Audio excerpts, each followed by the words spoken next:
Hello, and welcome to the American Cancer Society's Project Echo Insiders webinar. I'm Leanne Hare from the Leadership Annual Giving team, and it is my privilege to be your moderator for today's program. We are so grateful to you for sharing this hour of your precious time with us as we learn more about Project Echo and how it is moving our American Cancer Society vision to end cancer as we know it for everyone forward. You are our honored guests, and we are so thankful that you're here with us today. Before we get started, I would like to share a few housekeeping items with you. First of all, participants will be in listen-only mode for today's program. We will be using the Q&A feature today, so as you have questions for our presenters, please put them in the Q&A and we will cover them at the end of the program. We are recording today's event and a replay will be available after the call. And lastly, there will be a short survey at the conclusion of the program, and we hope you will take a few seconds to complete it. Your feedback is so appreciated, and it helps us shape future events. Here at the American Cancer Society, our mission is to improve the lives of people with cancer through advocacy, research, patient support, to ensure everyone has an opportunity to prevent, detect, treat, and survive cancer. Project Echo is an innovative program that embodies our ACS mission, and I hope you're as excited as I am to learn more about this life-saving work.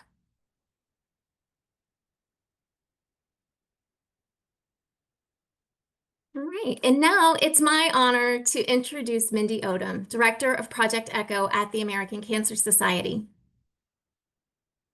Here she leads efforts to expand access to cancer expertise through telemonitoring and collaborative learning.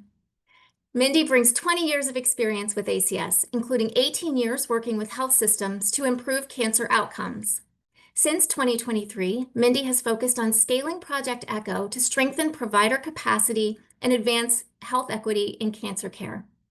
Outside of work, Mindi enjoys life with her husband, 3 daughters, and a few beloved pets.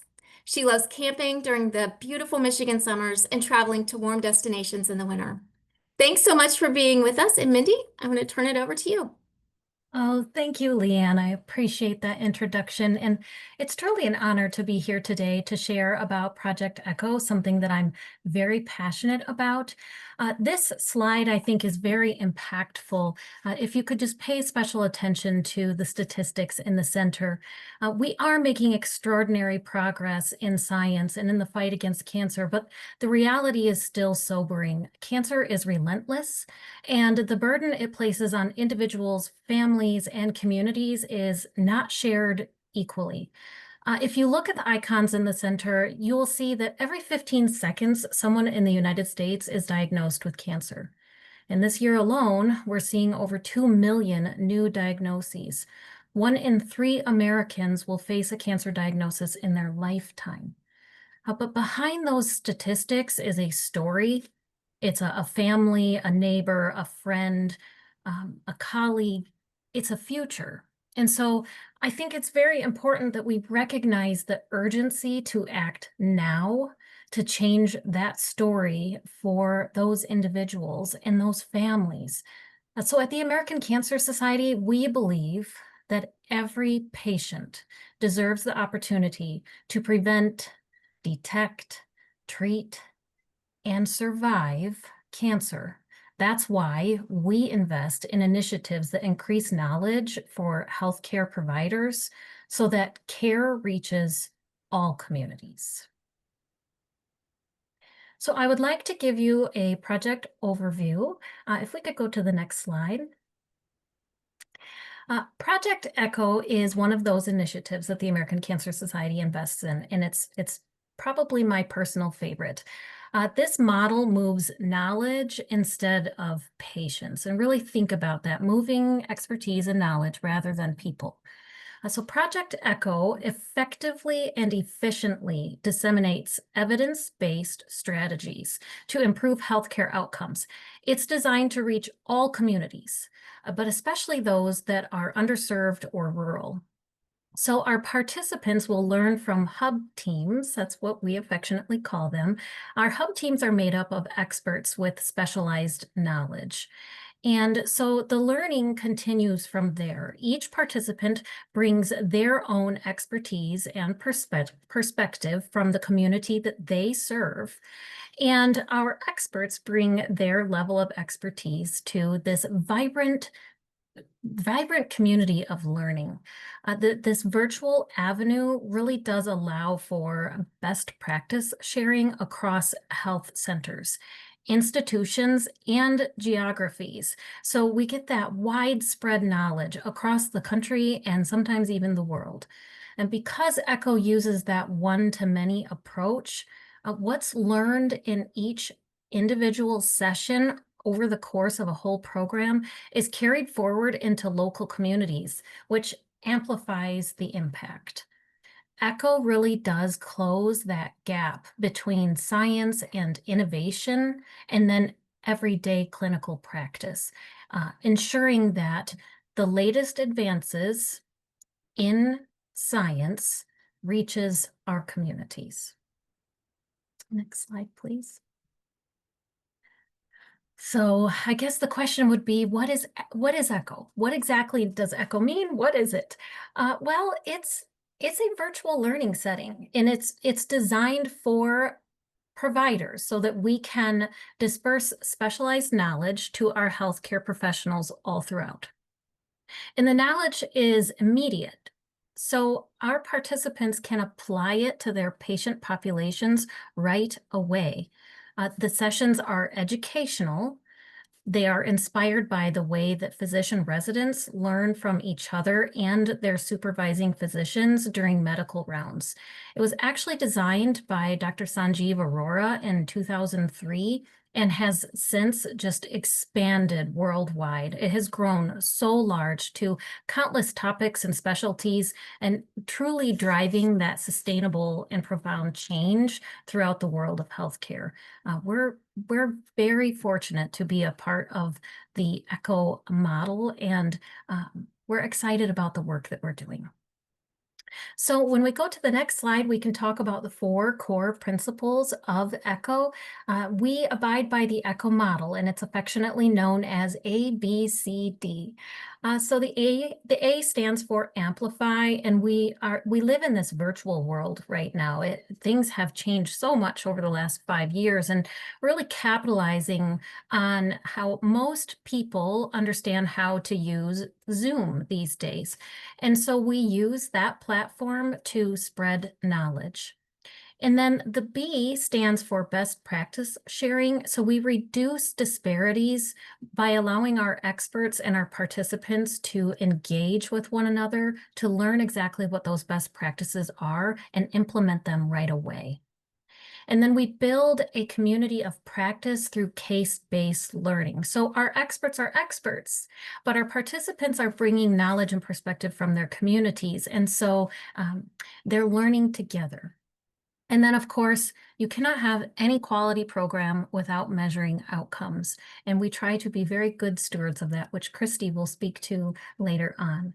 But underlying is this simple, powerful idea that all teach, all learn.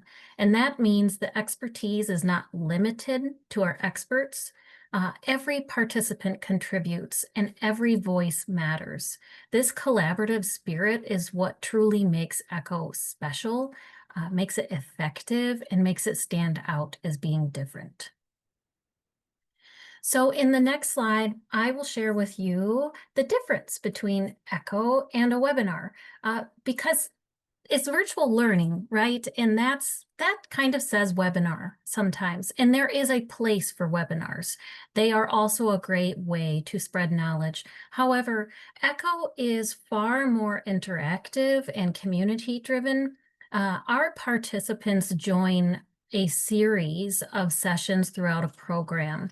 And throughout that, we actually create this cohort of learners where they begin to form a relationship, a virtual relationship, and become comfortable. And there's facilitated discussion, Q&A, and then that case-based learning piece. So our participants and our experts have this virtual community of learning that can expand far beyond the actual sessions. So it's not just about receiving the information, it's actually about engaging in it and then applying it. And through the application, our participants are then able to become their own level of experts and share the information that they've learned with others. Because once we've learned something, if we're able to teach it, then it really solidifies that knowledge within our practice. And so ECHO does create this beautiful virtual network that enables that peer-to-peer learning, professional development, and then real-time problem solving. So I don't know if you can see and hear, but I am passionate about ECHO because it's not just a program, it's a movement. It's a movement that empowers our healthcare professionals. It strengthens our communities and it brings us closer to a future where everyone has access to high quality cancer care because the ultimate goal is better patient care. So by closing that gap between innovation and implementation, ECHO ensures that patients benefit from the very best science, and they benefit from it where they live instead of having to travel to get access to quality care. So I'm grateful to be a part of the ECHO journey, and I hope that it's something that we can do together. Leanne, I'll pass it back to you. Thank you so much, Mindy. I don't know about you, but the moves knowledge, not patience, that really resonates with me. So thank you so much for sharing that framework into Project Echo. And now I'm happy to introduce Kristie Marcelle, who is the Senior Director of Project Echo Super Hub at the American Cancer Society. She is responsible for the strategy and direction of ACS Project Echo portfolio. Prior to her tenure at ACS, she worked at the American Academy of Pediatrics, overseeing the Project Echo Superhub and Quality Improvement Networks. Kristie is a certified project management professional by the Project Management Institute and holds a bachelor's and master's degree in social work from Xavier University and San Francisco State University.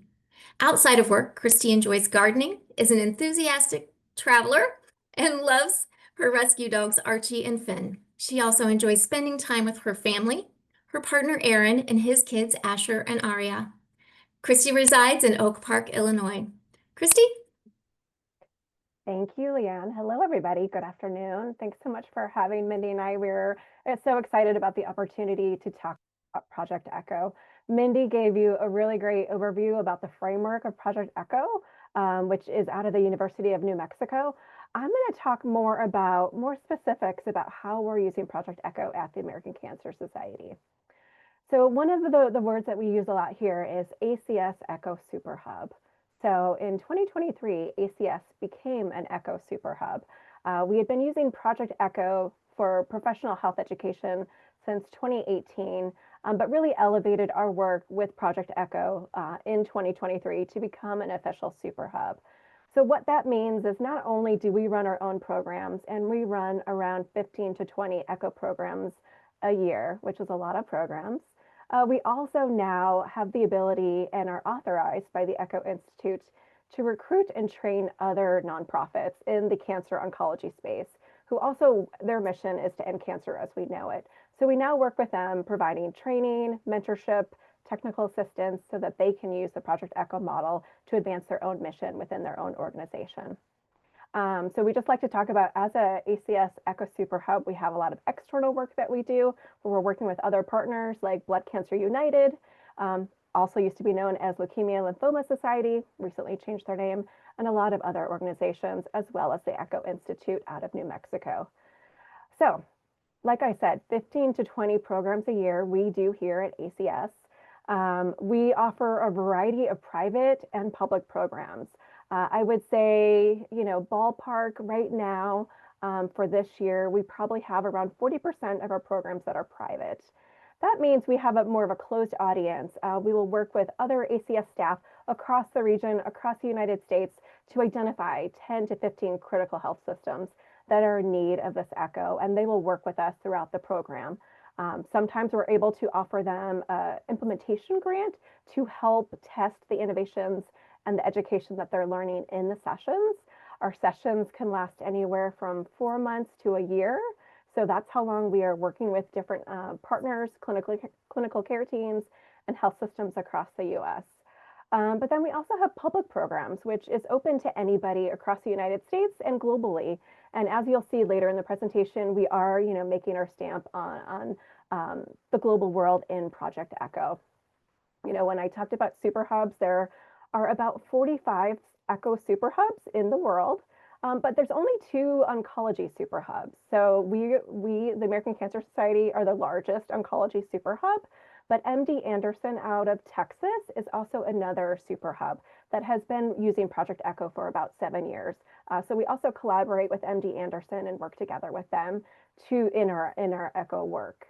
So we also work, within our patient support pillar with other staff who have expertise along the cancer continuum to really develop curriculum to make our programs impactful and meet the need of our clinical care members that come to the Echoes.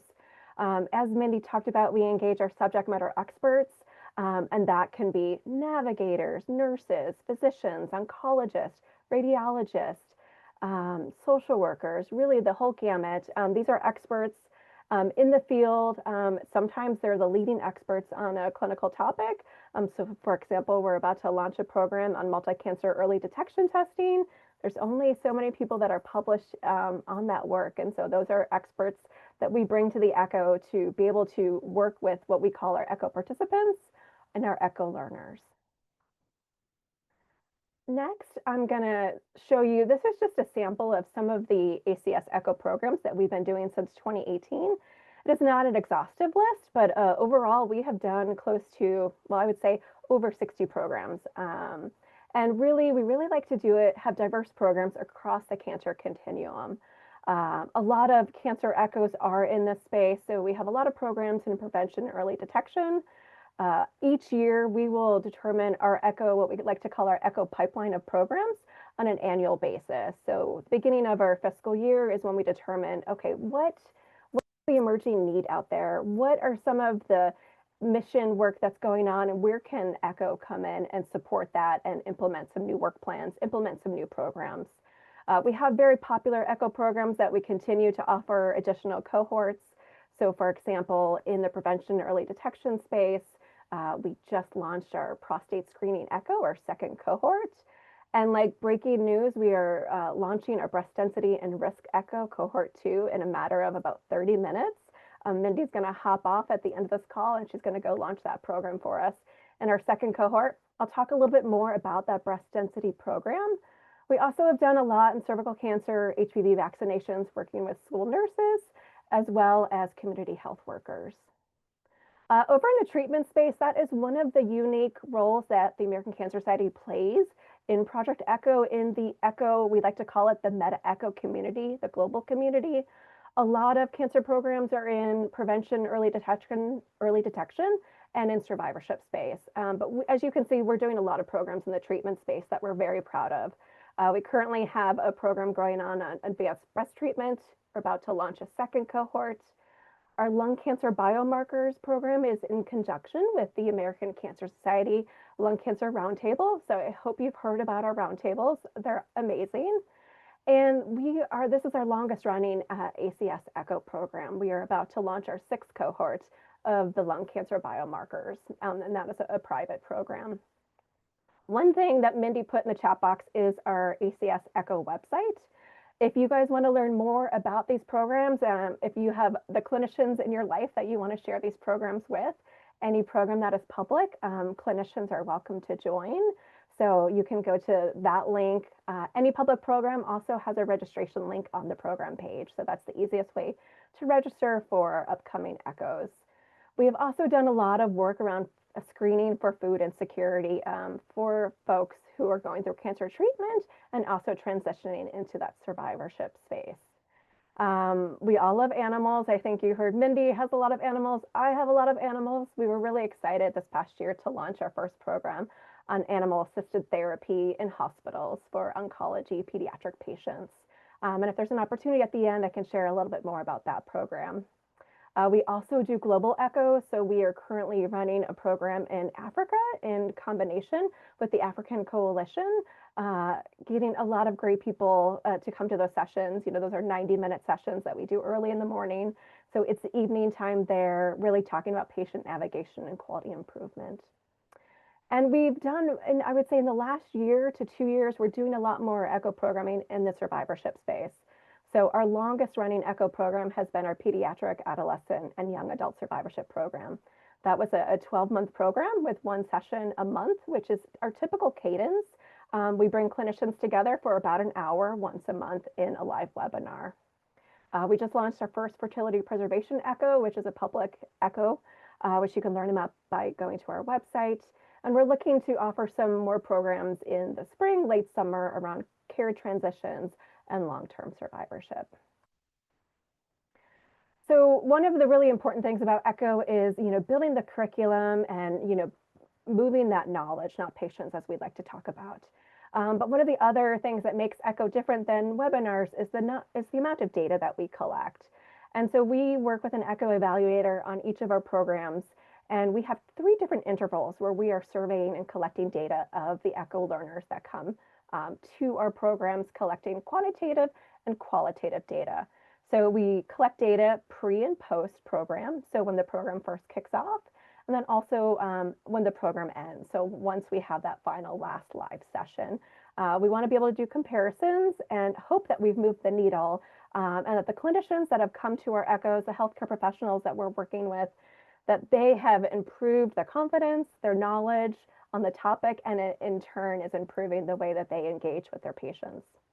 So we'll certainly do that pre and post, beginning and end, but then we also do a smaller survey at the end of every live session, and that will just be 5 to 6 quick questions that we do right there at the last 5 minutes of the session, and then follow up to collect that data to see that we want to make sure we're moving the needle and improving care. As far as different data indicators we look at and the data that we collect, we're looking at confidence of our clinicians that come to our programs. We want them to have more confidence to talk about breast density, to be able to screen for food insecurity for their patients. We want them to improve their knowledge of the most recent advances in breast cancer treatment for those with metastatic breast cancer. We want to assess the likelihood that they're going to use what we presented today in our clinical presentations and with our faculty and subject matter experts. We look at the likelihood to recommend our echo program to a colleague. And of course, what's really important is measuring practice change. So what intentions do they intend to make within their practice, within one site? What sort of practice change can be implemented throughout the whole health system? And then we also look at other data indicators, specific to the specific clinical topic that we are working on. And so we've talked about the ECHO framework, we've talked about curriculum, we've talked about the different type of ECHO programs we do. We always like to do a case presentation in every ECHO live session. That is where a participant brings a challenge that they're having and everybody talks about it. It could be a patient case that is de-identified, doesn't contain any PHI information, or it could be a system level case, a barrier they're having within their health system that they're just struggling to overcome, and using these experts and these participants coming together to solve problems. So like I said, last year we launched our first breast density echo. We are about, in the next hour, we're going to launch our second cohort. That really came because we know that breast density can be an independent risk factor for cancer. Breast density is classified into 2 categories. Those with not dense breasts have a category A or a category B, and those with dense breasts have a category C or D. And those with a category C or D might want to have additional conversations with their providers on what the appropriate screening modality for them should be and at what intervals. And so that's really why we decided to design and implement a breast density echo last year. Also last year, there was federal legislation that was passed requiring that breast density notifications be made to all patients during their mammograms. Some health systems were already doing that. I live in Chicago, so the system that I go to in downtown Chicago has been giving me my breast density for years, but this was federal legislation mandating it across the United States. So it was really a perfect opportunity to use ECHO to help clinicians with this new federal legislation. So we brought together a team of experts and ACS staff and developed a 6-session program. In the middle, you can see the curriculum that we developed. We covered topics with our subject matter experts around the new federal legislation and what that means for clinics across the United States, the importance of understanding the elements of risk, supplemental screening options. We actually did 2 sessions where we covered supplemental screening options. We also addressed the risk assessment models that are out there that different health systems are using. And then, of course, the importance of shared decision making, of working with those cancer patients or those that are trying to prevent breast cancer to talk about what should my screening be? Should I get screened? Should I wait? What are my risk factors? What is my family history? So that's shared decision making between the doctors and the patients. And then the outcomes of this program were great. Overall, we had on average 47 participants attend every live session, and we reached just over 120 unique participants throughout the whole program, which again was 6 months long. Like I said, we collect data after every session, so we were able to see, the value of the program and what was the highest value. So we found that in session 2, 97% of respondents rated the session as either very good or excellent on a 5-point scale, rating it. We know that session number 2 was understanding the elements of risk. So that was really one of the most popular sessions that people were just thirsty to learn more about the elements of risk. That was followed by supplemental screening and risk assessment models. Our data from these sessions really anywhere from 92 to 96% of respondents rated our sessions as very good or excellent. Again, we talk a lot about improving knowledge and confidence of healthcare providers. So we also look at that, and we were thrilled to see that we did improve knowledge of those participants that came. We ended the program at 3.68, where our baseline data was at 2.83. And you might hear my dogs in the background. I apologize if they're barking. And then also when it comes to the confidence, we did see an improvement in the confidence of our participants ending the program at 3.79, whereas at baseline we started at 2.71. So this is just like an example of seeing kind of a whole program through the idea, through, something happened and it made it a perfect timing to create an ECHO. And then through the curriculum, through the execution and implementation. We then, at the end of the program last year, the team came together, the experts came together, and we looked at the data. We looked at what participants said, and we made any course corrections or minor modifications. And we're now launching another cohort this afternoon, which we're really excited about. And I'm glad you cannot hear my dogs. All right, and I think we just have one slide left. This map is an interactive map that you can find on our ECHO website. And the blue areas are just the areas of where we have participants in our ACS ECHO programs. So since 2018, we've done a great job of hitting the United States. I will tell you, as a joke, Mindi and I and the rest of the team were joking. We did not have anyone from South Dakota until a couple months ago. And so it was like a challenge of, okay, we need to find some providers in South Dakota. But, as you can also see, we are expanding our global reach as well, and we're really happy about that. And then at the bottom, we've worked with over 500 subject matter experts, a little bit over 70 ECHO programs to date, and these are just programs that ACS has run. And we've reached over 5,000 ECHO participants. And, when you think about that number, just over 5,000, each of those clinicians has, sees a large volume of patients. And so I think it's really fair to say that our reach truly, when we think about it, to patients directly and the care that these providers are giving to patients is a million patient reach. And so we're really excited about that. There are so many wonderful programs at the American Cancer Society, particularly in our patient support pillar. Project ECHO is just one of them, but we're really excited about the work we do.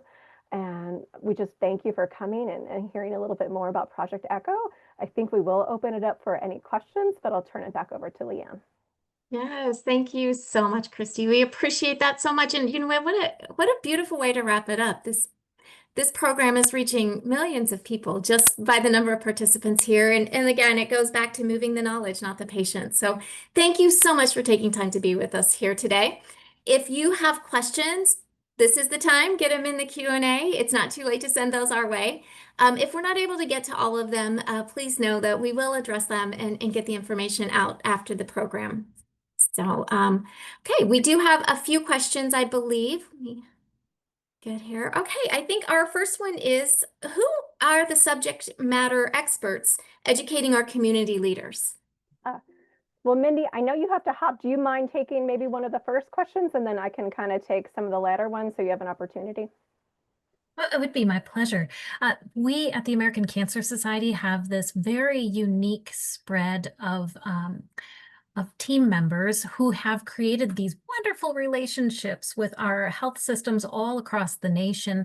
And so when we have a program that we need a subject matter expert on, we really lean on our community impact team members to say, identify experts. I have an expert that I would like to introduce you to.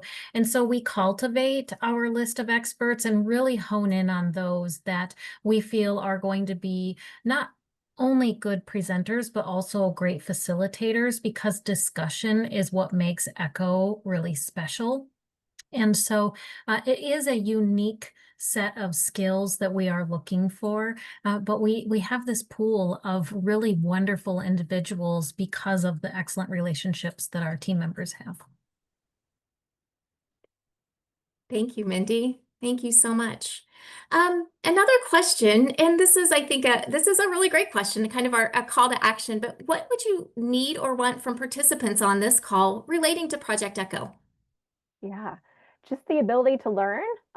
Anyone and everyone is welcome to our echoes, particularly in our public echoes. And one thing we always kind of joke about is we always have, like, when we're designing an echo, we design it with a specific audience in mind. So for example, we just finished a program on advanced breast treatment, so metastatic breast cancer. We designed a very clinical set of curriculum for physicians. But then we spent, 3 or 4 months planning, and then we kind of moved and we kicked off that first session, which we refer to as our kickoff session. And what we found is actually we're having a lot of social workers and a lot of nurses coming to learn all of this. So we quickly had to tailor and adapt the curriculum to make sure it was meeting the needs of the audience. So we always have our intended audience, but that isn't always our actual audience, we find. Earlier you heard me talking about the breast density program.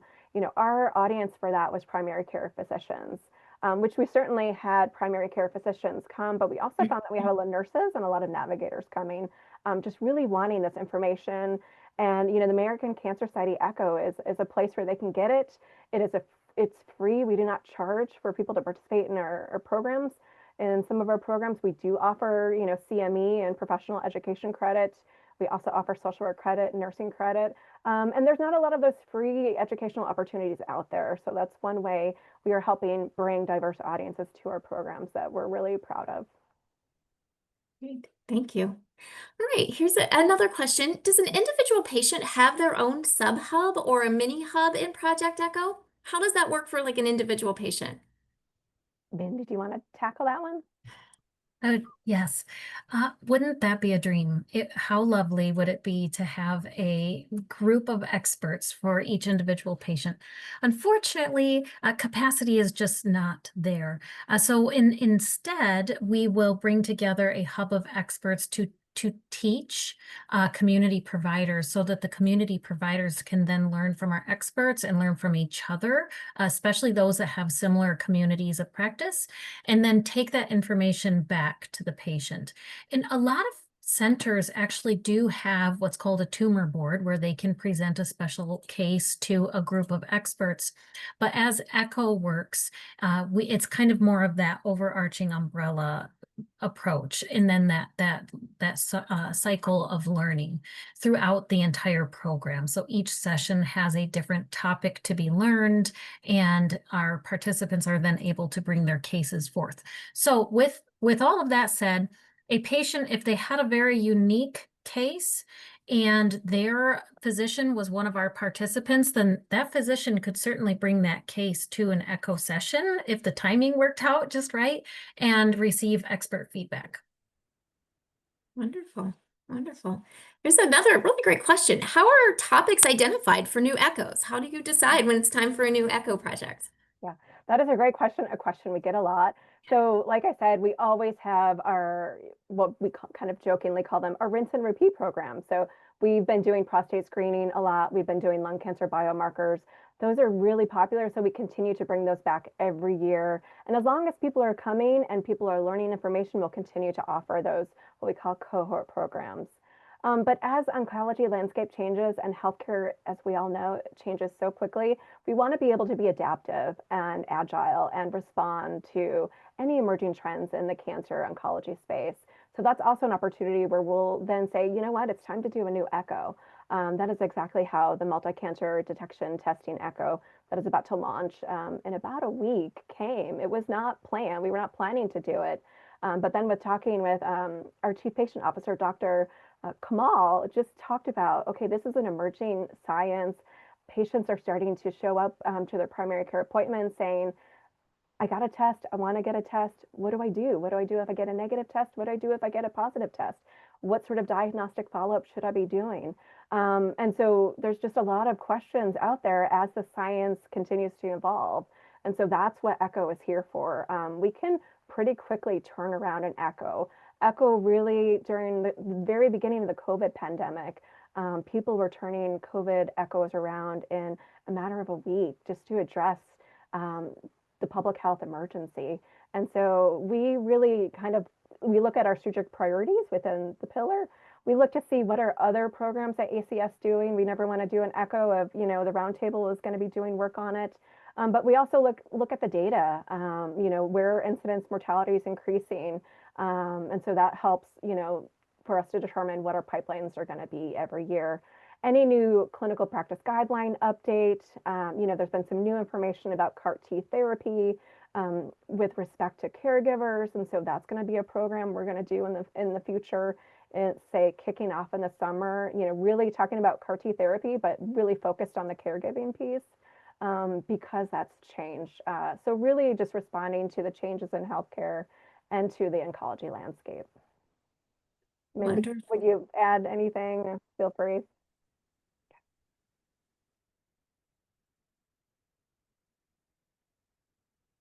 All right. And another question kind of along those lines, too. Is it possible to know if a physician in your area, in our area or whatever area is taking part in a Project Echo? And is there a way that we can share this information with our healthcare providers? Do you want to start? Sure, yeah. I'm going to take the second part Okay. of the question and go to the website that Mindi popped into the chat box. That's going to be the easiest way for you guys to learn about the programs and share them with people in your circle of influence, with your friends, with your family, with your neighbors who are clinicians. And even if, some of the people that come to some of our programs are just advocates too. So we know that for the multi-cancer early detection testing echo, we know we're going to have a lot of advocates coming just, because it's such a emerging trend. It's not FDA approved, but, people are starting to purchase these tests. So certainly welcome you. So the website is best. As far as wanting to know if a particular physician is engaged, we typically don't share, we want to be really respectful of people that come to our program. So we don't distribute participant lists really outside of the Cancer Society, but we really encourage you to use our website and to promote our programs. Again, we offer a lot of public programs and anyone can go to that program page through the website, put in the chat box and register. You can also share the website link with a friend. I'll turn it to Mindi to add. I think that was a perfect answer. I also was going to recommend the website. And we're continuing to improve upon things. So if there is something that you're looking for and you don't see it, let us know. That's how we continue to evolve the ECHO program at the American Cancer Society. So if there are items, promotional items or things that you are specifically looking for, we'd be happy to have listening ears to see if it's something we can create. We also have a general echo inbox at the American Cancer Society, so I put that in the chat box as well. If you have any other specific information you don't see on the website, certainly let us know. or if you have feedback of, hey, I'd really love to see an echo on this particular program or this particular cancer, we are always collecting that feedback too as we determine every year what programs we can do. Wonderful. Are researchers also part of Project Echoes? And are there any around clinical trials happening? Yeah, great question. Yes, researchers, serve as our subject matter experts. Mindi, I'm just thinking about one of your programs last week, um, food insecurity, where you had a researcher come and talk about all the data that we know and is available to the American Cancer Society around food insecurity and screening and what the needs are. So we absolutely engage researchers. And then the second question, clinical trials. So that has been on our wish list. Clinical trials has been, we've gotten that feedback a lot from past ECHO participants, so it's on our wish list. We also have some really cool programs, clinical trials that other areas within the patient support pillar are working on. But yeah, we are having conversations of potentially doing something in the future, but no concrete plans that I can share with you today. Great. Okay, another really great question. For rural communities, what are you seeing most for assistance with Project Echo? Education screening, measures and compliances? What are those things that are really seem to be resonating with rural communities? Yeah. Oh gosh, we've seen so many echoes in rural communities. In the last year or two, ACS Echo, we have not done anything targeting rural communities, but it's actually on our short list right now to do for next year. But there is so much. I've seen a lot of things around substance use in rural communities. Um, Obviously, transportation, access to care is one of the biggest barriers.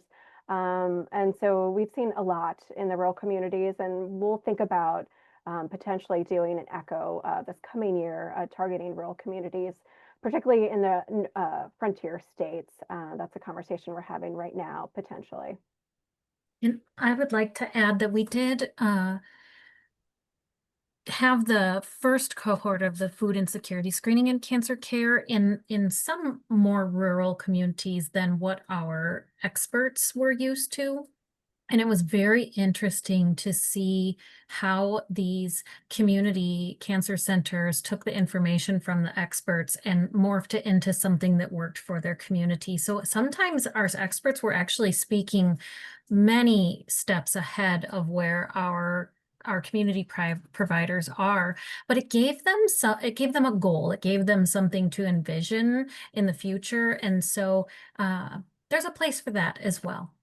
With that said, I have to go launch the second cohort of addressing breast density and risk in primary care. So it has been a pleasure, and I hope to work with you all in the future. Thank you, Mindi. Thank you so much. And I think what Mindi just said is actually a beautiful embodiment of something she said during her presentation about the all teach and all learn. And so, sometimes there are probably opportunities for those people, for the experts who are on those calls to learn too from the things that the participants are saying. So just a few more questions, I think here, Kristie. Yeah. Does ECHO inherently impact rural communities, no matter the topic, because of its structure and accessibility? I would say yes. I mean, I always like to talk about the value proposition of Echo pre-COVID and post-COVID. And as you guys can all sit there and remember, like when that pandemic first broke, we were all like trying to figure out how to get on Zoom. Echo has been around for 20 years, leveraging this technology. And again, in rural communities, you don't have to be alone. If you want advice from other colleagues, come to an Echo. That's what these communities are. There's lots of virtual learning communities to join, communities of practice, to really get advice, even if you feel like, there's not a lot of, providers where I live in Wyoming or Idaho or in other places of the United States. But that's the beauty of these learning communities and using things like Project Echo is that you suddenly have a whole community of experts. You hear, same challenges that you're having. You might be hearing other people having similar challenges and sharing some solutions that they've tested and been able to successfully implement. You also might hear from people in more urban areas that also maybe have some fairly similar challenges, and makes you feel not so isolated and not so alone. I love that. I love that. Okay, do successful echo projects turn into systems changes and become standard practices? Mhm. Yeah, so some echoes, we at the American Cancer Society haven't jumped onto this yet, but there are also quality improvement echoes where you're collecting a lot more data and you're looking at a lot more outcomes data as well. But I think one of the things I like to think about here is, we talked about our lung cancer biomarker testing. That has been one of our longest cohort programs, getting ready to launch the sixth program next month. One of the things that came out of that is in that echo earlier, it really elevated the importance of the lung cancer roundtable and helped that roundtable come into fruition. And so I think that's one of the things that we always look at is how can echo be a catalyst for other things, and always looking to that. And when we say system level change, you need to collect a lot of data to prove that you are, changing what you intended to change. I have a quality improvement background, so I might answer this in a more technical way. We are hoping to do a quality improvement echo next year on whole person care, where we can actually collect data and practice level data, patient level outcomes to see, are we systematically making improvements within these health systems?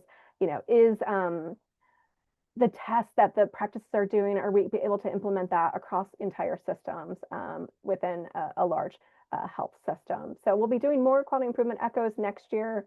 So I get a little technical when I hear about, system change, but right now it's really about knowledge, confidence, and working with healthcare professionals to improve the care they provide to patients and improving the quality. Excellent. Thank you. We have one last question for you. During the presentation, Kristie, you had talked a little bit about pet therapy echo. I We'd did. I love to did. hear a little bit Yeah. more about that. Yeah, so we didn't have time to do a second case study, but what I can share with you is I pulled some data just in case we had time.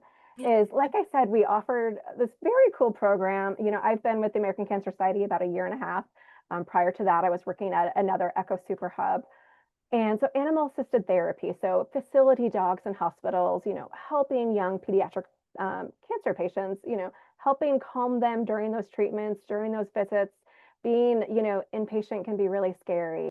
Animals, for any of us that have animals as part of our family, we know how good they can be for our mental health and helping us.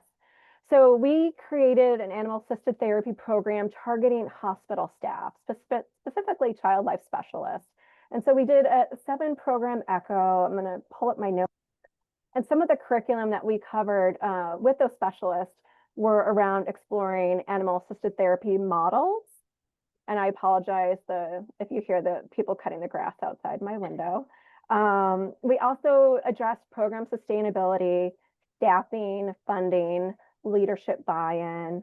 We also covered clinical interventions and integration. Also measuring impact with your leadership within your institution on the importance and the value of animal assisted therapy programs. And then last but not least, infection prevention control. So you always, obviously in a hospital setting, you have to make sure everything is sterile and safe. And so bringing animals in is really a great thing, and you can do it safely and keep everyone protected, including the animals.